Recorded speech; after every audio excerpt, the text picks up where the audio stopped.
ഒരിക്കൽ ഒരു രാജാവ് തൻ്റെ പണ്ഡിതന്മാരോട് ഒരു ചോദ്യം ചോദിച്ചു. ഈ ലോകത്തിലെ ഏറ്റവും വിലപിടിപ്പുള്ള വസ്തു ഏതാണ് എന്ന്. തൻ്റെ പണ്ഡിതന്മാർ ഓരോരുത്തരായി ഉത്തരം പറഞ്ഞു തുടങ്ങി. ആദ്യത്തെ വ്യക്തി പറഞ്ഞു, ഏറ്റവും വിലപിടിപ്പുള്ള വസ്തു എന്ന് പറയുന്നത് രാജാവിൻ്റെ കൊട്ടാരമാണ് എന്ന്. വജ്രം പതിപ്പിച്ച രാജാവിൻ്റെ കൊട്ടാരമാണ്. രണ്ടാമത്തെ വ്യക്തി പറഞ്ഞു അദ്ദേഹത്തിൻ്റെ കൊടിമരമാണ്.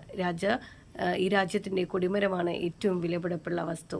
മൂന്നാമത്തെ വ്യക്തി പറഞ്ഞു ഈ രാജ്യത്തെ വജ്രങ്ങളും രത്നങ്ങളും പതിപ്പിച്ച കാര്യങ്ങളാണ്. നാലാമത്തെ വ്യക്തി പറഞ്ഞു ഈ രാജാവിൻ്റെ ധൈര്യമാണ് ഏറ്റവും വിലപിടിപ്പുള്ള വസ്തു. രാജാവ് അസ്വസ്ഥനായി. ഈ മറുപടികളിലൊന്നും തന്നെ രാജാവിന് യാതൊരു തരത്തിലുള്ള സന്തോഷവും കണ്ടെത്താൻ സാധിച്ചില്ല. അവസാനത്തെ ഒരു പണ്ഡിതൻ പറഞ്ഞു, അല്ല പ്രഭു, ഈ നിമിഷമാണ് ഈ ലോകത്തിലെ ഏറ്റവും വിലപിടിപ്പുള്ള വസ്തു എന്നുള്ളത്. രാജാവിന് ഭയങ്കര സന്തോഷമായി. രാജാവ് ഈ വ്യക്തിക്ക് ഒത്തിരി സമ്മാനങ്ങൾ നൽകുകയും ചെയ്തു. അതെ, സത്യമല്ലേ അത്? ഈ നിമിഷമാണ് ഏറ്റവും വലിയ വിലപിടിപ്പുള്ള വസ്തു. ഈ നിമിഷം സന്തോഷകരമായി ആനന്ദകരമായി മുന്നോട്ട് കൊണ്ടുപോവുക എന്നുള്ളതാണ് ഏറ്റവും വിലപിടിപ്പുള്ള ഒരു കാര്യമെന്ന് പറയുന്നത്. നമ്മുടെ ജീവിതത്തിൽ എന്ത് നേടിയാലും ഈ ഓരോരോ നിമിഷങ്ങൾ നമുക്ക് സന്തോഷിക്കാൻ സാധിച്ചില്ലെങ്കിൽ ആ ജീവിതം വ്യർത്ഥമാകും, അല്ലേ? യാതൊരു കാര്യവുമില്ല.